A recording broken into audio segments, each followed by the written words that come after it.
안녕하십니까. 기업기술 PBL9팀 3D 프린팅을 이용하여 감마나이프 팬텀 개발 및 물 흡수 선량 측정 발표를 맡게 된 최준혁입니다. 잘 부탁드립니다. 가장 먼저 목차입니다. PBL9팀의 소개와 연구 주제, 필요성, 연구 활동, 향후 계획을 소개하겠습니다. 저희 팀의 경우 지도 교수님으로 방정배 교수님, 최요나 조교님이 계시고 팀장으로 심정아 연구원님, 회계의 최준혁 연구원, 서기로 김승모 연구원이 연구에 참여했습니다. 이 3D 프린팅이 의료 부분에 접목된 것은 비교적 최근입니다.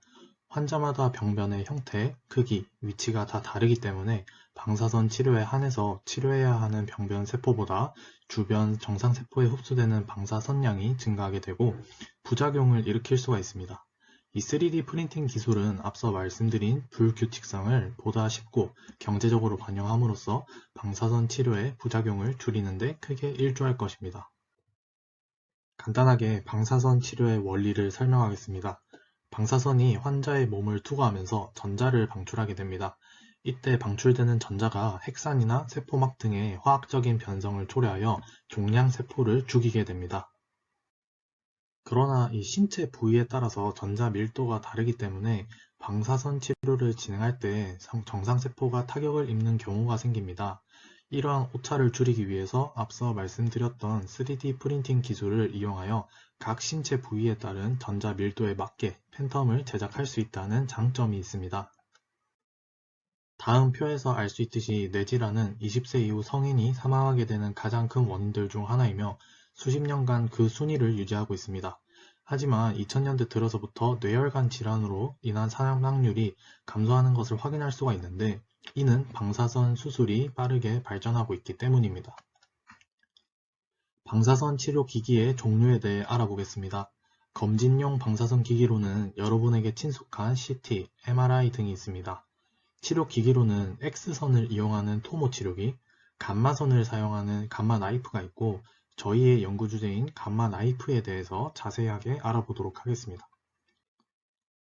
뇌질환 치료를 위한 수술이 이번 연구의 주제인 감마 나이프 수술입니다. 감마 나이프 수술의 경우 칼을 대지 않고 방사선을 조사하여 진행하는 수술로 코발트 60 동위원소에서 발생된 감마선을 이용한 것이 대표적입니다. 감마선은 매우 높은 에너지를 가진 전자기파를 의미하는데요. 앞서 말씀드린 방사선 치료와 같이 인체 조직과 반응할 때 광전 효과에 의해 원자가 속해 있는 궤도 전자 중 하나가 방출되게 되고 변하기 쉬운 상태가 된 종양세포를 죽일 수 있습니다. 하지만 감마선의 특성상 입사 초기에 에너지를 대부분 잃어버리게 됩니다. 따라서 뇌 속 깊이 존재하는 변소보다는 피부나 정상 뇌 조직이 방사선에 더 많이 노출되게 됩니다. 이러한 문제점을 보완하기 위해서 머리 주위에 201개의 감마선을 중심으로 조사하여 타겟에 초점이 되는 최대 에너지 손실점이 형성되고 그곳에 위치한 병소를 파괴하는 형식으로 이루어져 있습니다. 감마나이프 수술은 다음과 같이 총 4단계를 거쳐서 진행이 되는데요. 이 중 치료 계획 단계는 감마나이프 수술에 있어 가장 중요한 과정이라고 할 수 있습니다.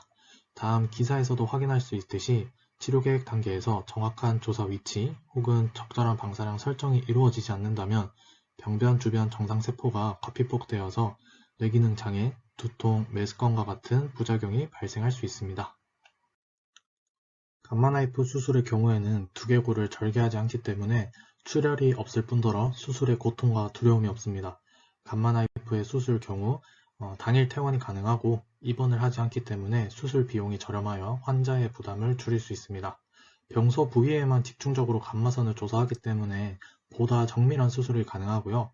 뇌조직 손상 등의 합병증이 적고 수술 후 통증, 상처, 흉터 등이 거의 없습니다. 그러나 현재 감마나이프 수술의 문제점과 부작용이 존재합니다. 첫 번째 문제점은 감마나이프 수술에 적합하지 않은 방사선 프로토콜입니다. 흡수 선량은 방사선에 피폭된 물질의 단위 질량당 그 물질에 흡수된 방사선 에너지 양을 말하는데요. 우리 신체의 대부분은 물로 이루어져 있기 때문에 치료 계획에 있어 물 흡수 선량과 200여 개의 방사선이 만들어내는 방사선 분포를 측정하는 것은 매우 중요한 과제로 떠오르고 있습니다. 뇌위축증, 인지기능의 감소 등 부작용을 줄이기 위해서는 원하는 타겟의 방사선을 조사할 수 있는 연구 역시 동반되어야 합니다. 이번 연구를 진행함에 있어 저희가 진행하는 연구가 무엇인지 정확하게 알아야 하기 때문에 매주 교수님과 함께 논문을 리뷰하고 질의응답하는 시간을 가졌습니다. 팬텀이란 사람의 머리를 대신해서 방사선을 조사하여 연구를 진행할 수 있는 물건인데요. 이 기존의 방사선량을 측정하는 고체 물 팬텀의 경우 다양한 위치에서 선량 측정이 가능하다는 장점이 있으나 가격이 비싼 편입니다. 방사선은 눈으로 보이지 않는데 어떻게 확인하는지 의문이 생기실 텐데요. 기존의 팬텀에 방사된 방사능이 얼마인지는 특수 제작된 필름을 통해서 알 수 있습니다. 오른쪽 사진과 같이 실물 필름을 소프트웨어를 통해 눈으로 확인을 할 수가 있습니다. 저희의 연구 목적은 가격이 비싼 물 팬텀을 대신할 수 있는 팬텀을 3D 프린팅을 이용하여 제작하는 것입니다. 이를 이용하여 감마나이프 팬텀의 물 흡수 선량을 측정하고 분석하여 기존의 감마나이프 수술의 정확도를 올리는 것이 목적입니다. 이를 위해서는 3D 프린팅의 잉크가 되는 물질인 HIPS의 물질 구성 요소와 전자 밀도를 분석해야 합니다.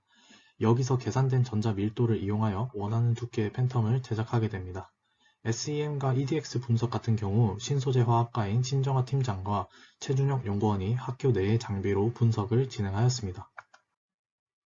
추가로 더 정확한 측정을 위해서 한국화학연구원의 EA 분석을 의뢰하게 되었습니다. EA 분석에는 정확한 원소의 분포를 알 수가 있습니다.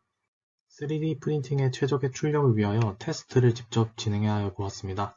최적의 조건을 찾는 부분에서는 저희 팀의 서기이신 김승모 연구원께서 주도하여 대조 실험을 통해 조건을 특정하였습니다. 소프트웨어를 이용하여 기존의 필름을 분석해보는 연습을 진행했습니다. 이를 바탕으로 자체 제작한 팬텀 안에 들어간 필름의 방사선 분포, 분석 및 정리를 할 수 있는 기반을 갖추게 되었습니다. 향후 연구 계획입니다.